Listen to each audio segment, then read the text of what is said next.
Hey, before we dive in, if you haven't already, hit that subscribe button. Trust me, you'll want to hear the rest of this. I walked into my wife's company holiday party, and the world froze for a heartbeat. The music abruptly stopped, laughter died mid-chord, and every conversation seemed to falter. People turned, curious, some polite smiles fading into awkward glances. She was standing near the buffet, glass of wine in hand, and for a moment, I thought I'd imagined it, the sudden silence, the way her friends' faces shifted when they noticed me. We had always played the perfect couple game. Friends gushed over how I'd been patient, how she was ambitious yet loving, how we balanced each other. But lately, her texts were shorter, her replies later, her tone clipped. She laughed at things I didn't understand, disappeared into phone calls I wasn't meant to hear. I blamed stress at work at first, then late nights, then guilt creeping in. I blamed myself. I took a slow step forward, feeling the slick floor under my polished shoes. The scent of pine and spilled wine mixed with a faint tang of perfume, the same perfume I knew she wore only for me. Or so I thought. Her smile when she saw me looked rehearsed, almost too bright, and her hand lingered near another man's shoulder. Just a casual touch? I couldn't tell. I remember the text I'd glimpsed the week before. Can't wait to see you tonight, smirking face, from a name I didn't recognize. She'd laugh when I asked who it was, brushing it off. But now, watching her laugh too loudly at something that wasn't funny, I felt a hollow pit open inside me. Someone clinked a glass. The conversation started again, hesitant, eyes darting between us. She turned toward me, her smile finally faltering, and I realized I wasn't sure if I wanted to be here anymore. Then I saw it, a hand brushing against hers, lingering, and in that moment, I knew the night was going to change everything that I moved closer, trying to force calm into my voice, but my throat felt tight, brittle. "Hey!" I said, just above a whisper, hoping to catch her attention without causing a scene. She turned, and the flash of recognition in her eyes wasn't relief. It was panic. The man she'd been leaning toward stepped back, just enough to reveal the tension between them.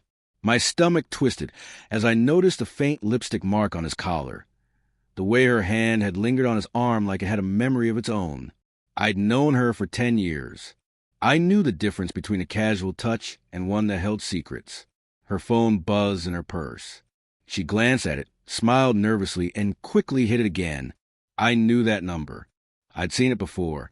Not in our shared contacts, not in my memory, but in messages I'd never wanted to see. "Can't stop thinking about last night," it had said. "See you tomorrow?" The room around us blurred. People laughing, music returning, glasses clinking, but I only saw them. My wife, the man, the hidden messages, the smiles that weren't for me. My hands itched to grab her, to shake her, to demand the truth, but I stayed rooted.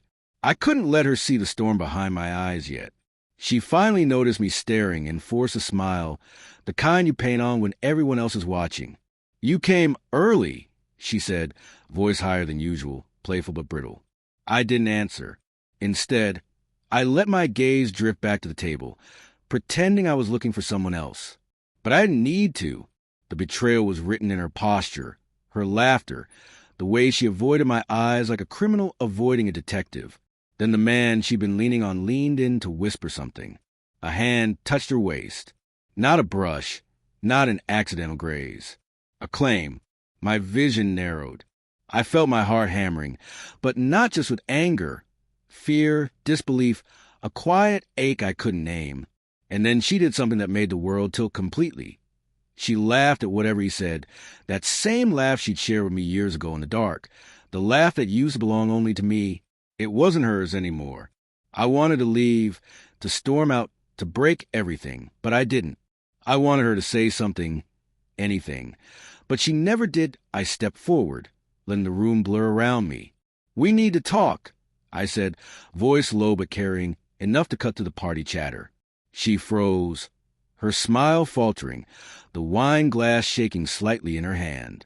The man stepped back, eyes darting between us, like he just realized he walked into something he couldn't escape.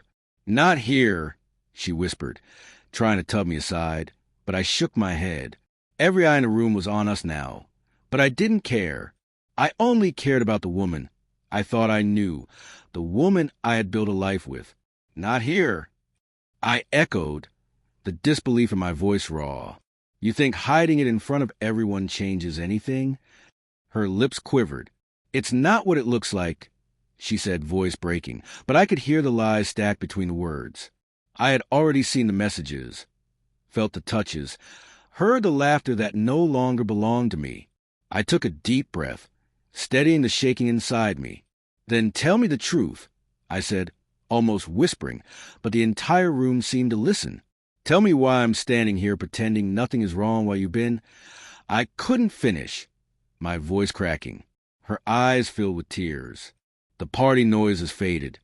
The music seemed distant, and for the first time, I saw her without the layers she'd carefully maintained for years. I didn't mean for it to happen, she admitted finally. The words felt like knives and soothed at the same time, because honesty, raw and ugly, is still honesty. I felt a strange mix of fury, grief, and a hollow relief. You broke us, I said quietly, voice trembling. Not just tonight, not just with him, but with everything we promised each other, everything I trusted. She didn't answer. I turned, walking away through the stunned crowd, the echo of her name on my lips. I didn't look back. The cold air outside hit me, sharp and cleansing. My heart ached, but I felt awake, aware. Love isn't always about fighting for someone who doesn't fight back.